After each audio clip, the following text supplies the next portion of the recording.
क्या तुम जानते हो, भगवान श्री कृष्ण तुम्हारी प्रार्थनाएं सुनते ही नहीं है, वो पढ़ते हैं तुम्हारे आंसू, तुम्हारी खामोशी, तुम्हारे वो सवाल जो तुम किसी से नहीं पूछ पाते। और सबसे जरूरी बात, वो उस दिन जवाब नहीं देते जिस दिन तुम मांगते हो, वो उस दिन जवाब देते हैं जिस दिन तुम बदलने के लिए तैयार होते हो। आज की ये कहानी किसी मंदिर की नहीं, किसी मूर्ति की नहीं, ये कहानी है एक ऐसे इंसान की जिसे श्री कृष्ण ने तोड़कर बनाया। अगर तुम आज भी भगवान से नाराज हो तो ये कहानी तुम्हें अंदर तक छू जाएगी। अध्याय 1, श्री कृष्ण जो सामने नहीं आते पर साथ चलते हैं। श्री कृष्ण कभी तुम्हारे सामने आकर नहीं कहते मैं भगवान हूं, वो तुम्हारी जिंदगी में परिस्थिति बनकर आते हैं, कभी असफलता बनकर, कभी देर से मिली सफलता बनकर, और कभी ऐसी खामोशी बनकर जो सबसे ज्यादा चुभती है। द्वापर युग में लोग श्री कृष्ण को देख सकते थे, छू सकते थे, सुन सकते थे, पर कलयुग में श्री कृष्ण को महसूस करना पड़ता है, और जो महसूस करना सीख जाता है वो कभी अकेला नहीं रहता। अध्याय 2, आज का इंसान अर्जुन बिना कृष्ण के। महाभारत के युद्ध से पहले अर्जुन रो पड़ा था, उसके हाथ कांप रहे थे, उसकी आंखों में आंसू थे और उसका मन सवालों से भरा था। आज का इंसान भी वैसा ही है, फर्क सिर्फ इतना है, अर्जुन के पास श्री कृष्ण सामने खड़े थे और हमारे पास मोबाइल, लोगों की राय और अपनी ही उलझन। पर सच्चाई ये है, श्री कृष्ण आज भी हर अर्जुन के साथ है, बस रथ बदल गया है। अध्याय 3, कहानी शुरू होती है एक साधारण लड़के से।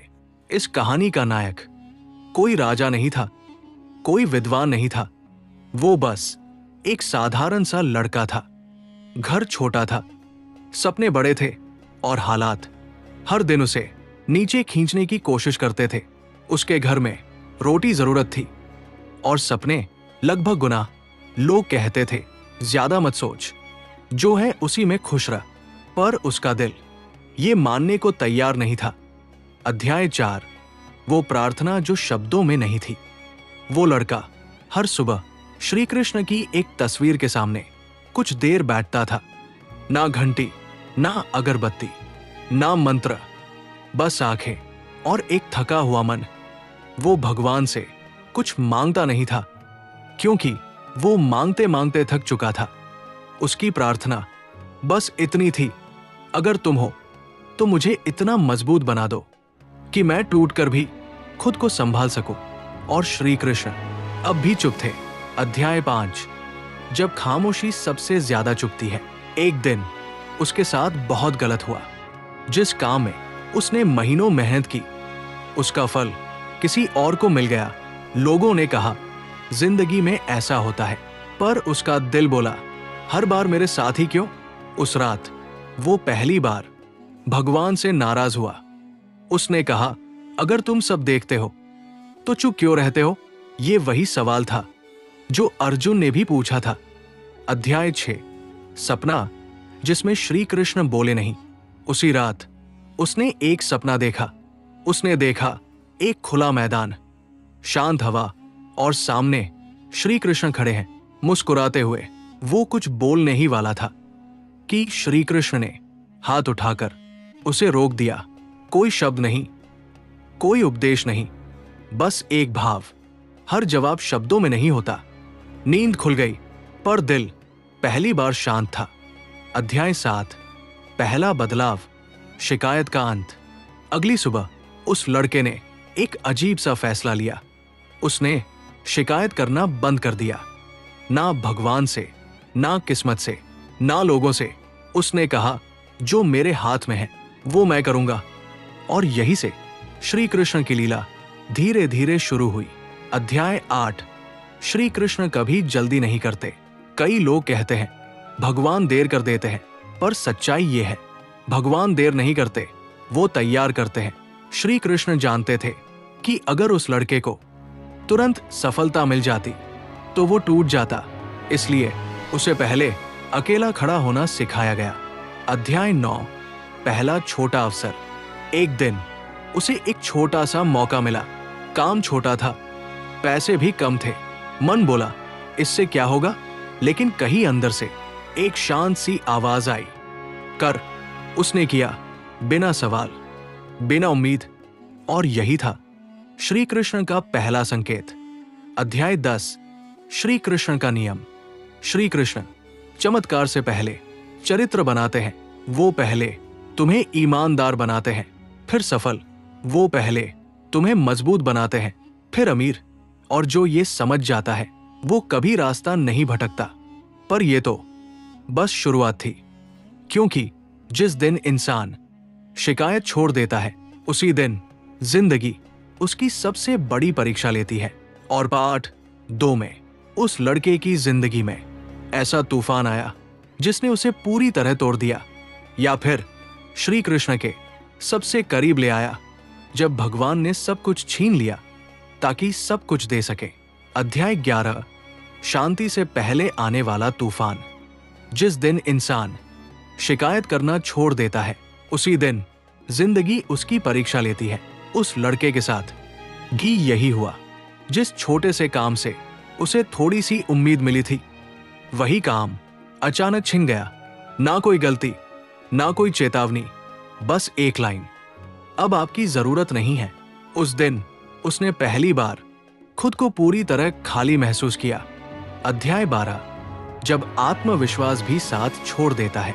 पैसा नहीं था, काम नहीं था, और सबसे बुरी बात, अब खुद पर भी भरोसा नहीं था।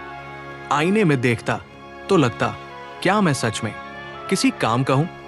लोगों की बातें अब मजाक नहीं लगती थी, सच लगने लगी थी। और यही सबसे खतरनाक मोड़ होता है।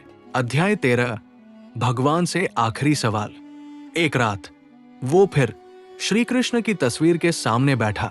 इस बार आंखों में आंसू नहीं थे, बस थकान थी। उसने कहा, हे कृष्ण, अगर ये सब तुम्हारी योजना है तो मुझे समझ क्यों नहीं आ रहा? कोई आवाज नहीं, कोई संकेत नहीं, बस खामोशी। अध्याय 14। जब इंसान टूटता नहीं, जलता है। कुछ टूटते हैं, कुछ जलते हैं। वो टूट नहीं रहा था, वो अंदर से जल रहा था। पर उसी जलन में एक चीज जन्म ले रही थी, साफ समझ। अब उसे लोगों की राय कम सुनाई देती थी। अब वो अपने कर्म पर ध्यान देने लगा था। अध्याय 15। अर्जुन की याद। एक दिन उसने गीता खोली, बिना किसी अध्याय के, बिना किसी श्लोक के, बस यूं ही। और उसकी नजर एक पंक्ति पर पड़ी, संशयात्मा विनश्यति। संशय इंसान को खोखला कर देता है। वो समझ गया, युद्ध बाहर नहीं, अंदर चल रहा है। अध्याय 16। पहला सच्चा निर्णय। उसने फैसला किया, मैं अब परिणाम के लिए काम नहीं करूंगा।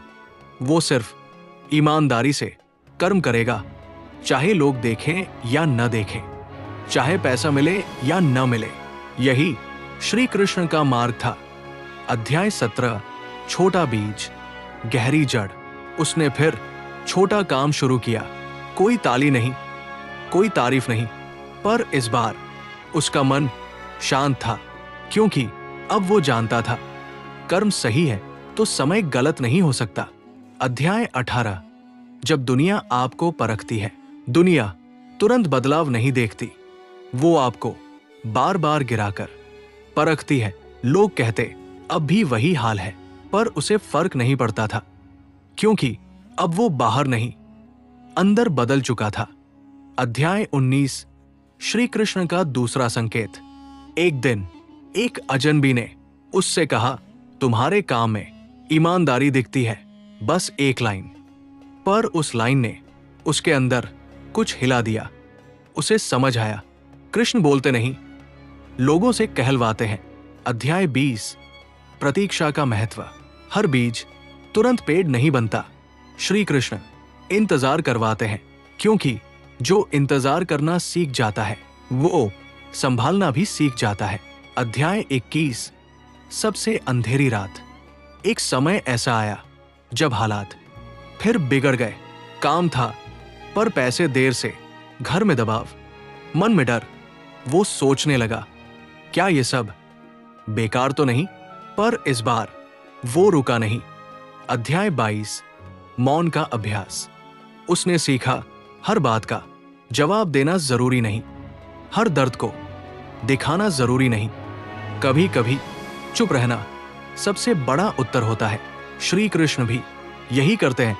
अध्याय 23 जब परिणाम दिखने लगते हैं, धीरे धीरे काम बढ़ा, लोग जुड़ने लगे। कोई चमत्कार नहीं, बस निरंतरता, और यही भगवान का असली चमत्कार है। अध्याय 24 अहंकार की परीक्षा। जैसे ही थोड़ी पहचान मिली, अहंकार दरवाजा खटखटाने लगा। पर उसे याद था, कृष्ण अहंकार नहीं, अर्पण पसंद करते हैं। वो झुका रहा। अध्याय 25 श्री कृष्ण की लीला का अर्थ।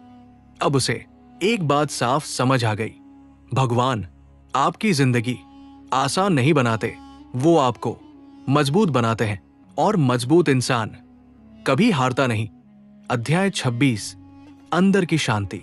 पहली बार उसने महसूस किया सब ठीक है, भले ही सब परफेक्ट नहीं है, पर मन स्थिर है, और यही कृष्ण की कृपा है। पर अभी असली परीक्षा बाकी थी, क्योंकि जब इंसान अंदर से स्थिर हो जाता है, तब जीवन उसे सबसे बड़ा निर्णय लेने पर मजबूर करता है। सबसे कठिन चुनाव त्याग बनाम सुविधा, और श्री कृष्ण की सबसे गहरी शिक्षा। अगर यहां तक तुम्हारा मन शांत हुआ हो तो पूरी कहानी जरूर देखना, और अगर तुम श्री कृष्ण को सिर्फ पूजना नहीं समझना चाहते हो तो चैनल से जुड़े रहो। जब चुनाव करना पड़ा, सुविधा या सत्य। अध्याय 27 वो मोड़ जहां जिंदगी सवाल नहीं पूछती, चुनने को कहती है। जिंदगी कभी कभी हमसे सवाल नहीं पूछती, वो बस दो रास्ते सामने रख देती है और चुपचाप देखती है हम कौन सा रास्ता चुनते हैं। उस लड़के की जिंदगी में भी ऐसा ही एक दिन आया। एक रास्ता सुविधा का था, तेज पैसा, कम मेहनत और थोड़ी बेईमानी। दूसरा रास्ता धीमा था, ईमानदारी, अनिश्चित भविष्य और संघर्ष। मन डगमगाया। अध्याय 28 अंदर का अर्जुन फिर जागा। उस रात उसे फिर अर्जुन याद आया। अर्जुन भी युद्ध से भाग सकता था, वो भी कह सकता था मेरे बस का नहीं। पर अगर अर्जुन भाग जाता तो गीता कभी जन्म नहीं लेती। उस लड़के ने खुद से पूछा, अगर आज मैं झुक गया तो क्या मैं खुद को कभी माफ कर पाऊंगा? अध्याय 29 श्री कृष्ण की मौन परीक्षा। उसने भगवान से कोई संकेत नहीं मांगा, क्योंकि अब वो समझ चुका था जब संकेत नहीं मिलते तो चरित्र परख में होता है। श्री कृष्ण चुप थे, लेकिन यही सबसे बड़ा संकेत था। अध्याय 30 उसने कठिन रास्ता चुना। उसने सुविधा वाला रास्ता ठुकरा दिया। लोगों ने कहा मौका था, हाथ से जाने दिया। घर में दबाव बढ़ा, पैसे की जरूरत बढ़ी, पर उसके अंदर एक अजीब सी शांति थी, क्योंकि उसने खुद को नहीं बेचा था। अध्याय 31 जब इंसान अकेला पड़ता है। सही रास्ता हमेशा भीड़ वाला नहीं होता। उस समय उस लड़के के पास बहुत कम लोग थे। कुछ रिश्ते धीरे धीरे दूर हो गए, क्योंकि हर कोई आपके संघर्ष का हिस्सा नहीं बनना चाहता। पर श्री कृष्ण अब भी साथ थे। अध्याय 32 एक रात, एक समझ। एक रात वो देर तक जागा रहा। उसे लगा जैसे कोई उसके अंदर धीरे से कह रहा हो, जो आज अकेला चलना सीख गया वो कल रास्ता दिखाएगा। उसे समझ आया, श्री कृष्ण भीड़ नहीं बनाते, नेतृत्व बनाते हैं। अध्याय 33 पहला बड़ा फल।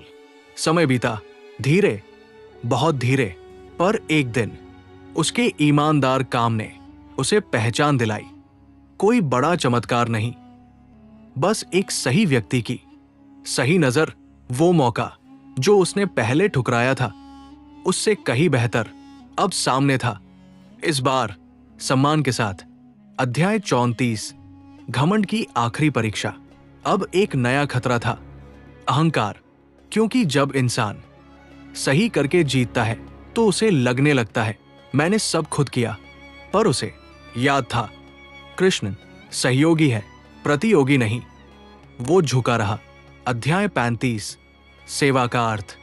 अब वो सिर्फ अपने लिए नहीं जी रहा था, वो दूसरों की मदद करने लगा, बिना प्रचार, बिना दिखावे, क्योंकि श्री कृष्ण सेवा में निवास करते हैं। अध्याय 36 पीछे मुड़कर देखना।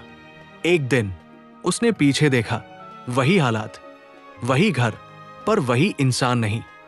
जो लड़का भगवान से सवाल करता था, अब जीवन को समझने लगा था। अध्याय 37 श्री कृष्ण की सबसे बड़ी शिक्षा। उसे अब सब साफ दिख रहा था। भगवान दर्द से नहीं बचाते, वो दर्द से मजबूत बनाते हैं। भगवान रास्ता नहीं बदलते, वो चलने वाला बदलते हैं। अध्याय 38 आज का इंसान और ये कहानी। अगर आज तुम इस कहानी को सुन रहे हो तो समझो ये सिर्फ कहानी नहीं, ये संकेत है। शायद तुम भी उसी मोड़ पर खड़े हो जहां सुविधा और सत्य सामने खड़े हैं। अध्याय 39 श्री कृष्ण का संदेश सीधा दिल से। श्री कृष्ण कहते हैं जो सही है वो हमेशा आसान नहीं होगा, पर जो आसान है वो हमेशा सही नहीं होगा। उस लड़के ने जीवन जीत लिया था, पैसे से नहीं, नाम से नहीं, बल्कि स्वयं से। और यही श्री कृष्ण की सबसे बड़ी कृपा है। अगर इस कहानी में तुम्हें अपना संघर्ष दिखा तो इस वीडियो को अंत तक जरूर देखना। और अगर तुम श्री कृष्ण को सिर्फ पूजा नहीं, जीना चाहते हो तो चैनल को सब्सक्राइब जरूर करना। कमेंट में लिखो जय श्री कृष्ण, ताकि ये ऊर्जा और लोगों तक पहुंचे। जब इंसान समझ गया कि श्री कृष्ण कभी गए ही नहीं थे। अध्याय 40 एक शांत सुबह जो सब बदल देती है। उस दिन की सुबह कुछ अलग थी। ना कोई बड़ी खबर, ना कोई चमत्कार, बस मन में एक अजीब सी शांति। वो लड़का उठा, आसमान की तरफ देखा और पहली बार बिना कुछ मांगे मुस्कुरा दिया, क्योंकि अब उसे यकीन हो गया था श्री कृष्ण उसे छोड़कर कभी गए ही नहीं थे। अध्याय 41 जब समझ आता है दुख सजा नहीं था। अब उसे पिछले सारे दुख साफ दिखने लगे। हर असफलता, हर अपमान, हर अकेलापन वो सजा नहीं था, वो प्रशिक्षण था। श्री कृष्ण उसे ऊंचा उठाने से पहले गहराई में उतार रहे थे, क्योंकि जो गहराई नहीं समझता वो ऊंचाई संभाल नहीं पाता। अध्याय 42 श्री कृष्ण और टूटे इंसान का रिश्ता। श्री कृष्ण कभी मजबूत लोगों को तुरंत नहीं चुनते, वो पहले टूटे हुए इंसान को देखते हैं, क्योंकि जो टूट चुका होता है उसके पास खोने को कुछ नहीं होता, और वही इंसान सबसे ईमानदारी से कर्म करता है। अध्याय 43 सबसे बड़ा युद्ध बाहर नहीं, अंदर था। महाभारत का युद्ध 18 दिन चला, पर इंसान का युद्ध पूरी जिंदगी चलता है। क्रोध से, डर से, लालच से और अहंकार से। उस लड़के ने सबसे पहले अपने अंदर के युद्ध को जीता, और यही श्री कृष्ण की सबसे बड़ी विजय थी। अध्याय 44 जब कर्म पूजा बन जाता है। अब उसका हर काम पूजा जैसा हो गया था। ना दिखावा, ना शिकायत, बस पूरी निष्ठा।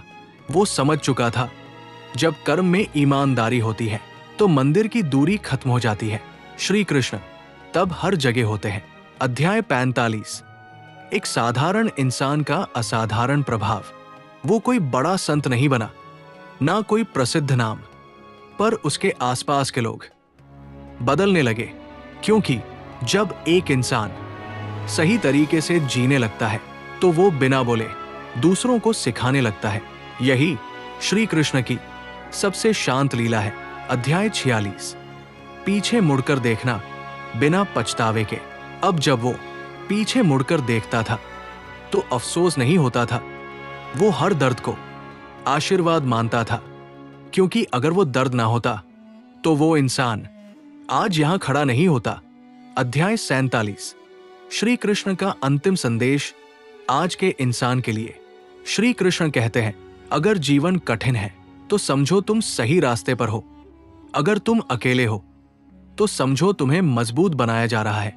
और अगर भगवान चुप है तो समझो वो तुम्हें सुनने लायक बना रहे हैं। अध्याय 48। ये कहानी क्यों सुनाई गई? ये कहानी किसी एक इंसान की नहीं थी। ये कहानी हर उस व्यक्ति की है जो मेहनत करता है पर पहचान नहीं मिलती, जो सही रहता है पर नुकसान उठाता है, और जो भगवान से रोज सवाल करता है। अगर तुम इनमें से किसी भी पंक्ति में खुद को देख पाए हो तो समझो ये कहानी तुम्हारे लिए थी। Final conclusion. जब श्री कृष्ण मिलते हैं, श्री कृष्ण कभी अचानक नहीं मिलते। वो धीरे धीरे तुम्हारी सोच में आते हैं, तुम्हारे कर्म में बसते हैं और तुम्हारी चुप्पी में बोलते हैं। और जिस दिन तुम ये समझ जाते हो उसी दिन जीवन आसान नहीं, अर्थपूर्ण हो जाता है। अगर इस पूरी कहानी में कहीं भी तुम्हें अपनी जिंदगी दिखाई दी हो तो इस वीडियो को पूरा जरूर देखना। और अगर तुम श्री कृष्ण को सिर्फ पूजना नहीं, समझना और जीना चाहते हो तो चैनल को सब्सक्राइब जरूर करना। कमेंट में सिर्फ एक शब्द लिखो, जय श्री कृष्ण, ताकि ये कहानी और लोगों तक पहुंचे जो आज भी अंदर से लड़ रहे हैं। जय श्री कृष्ण।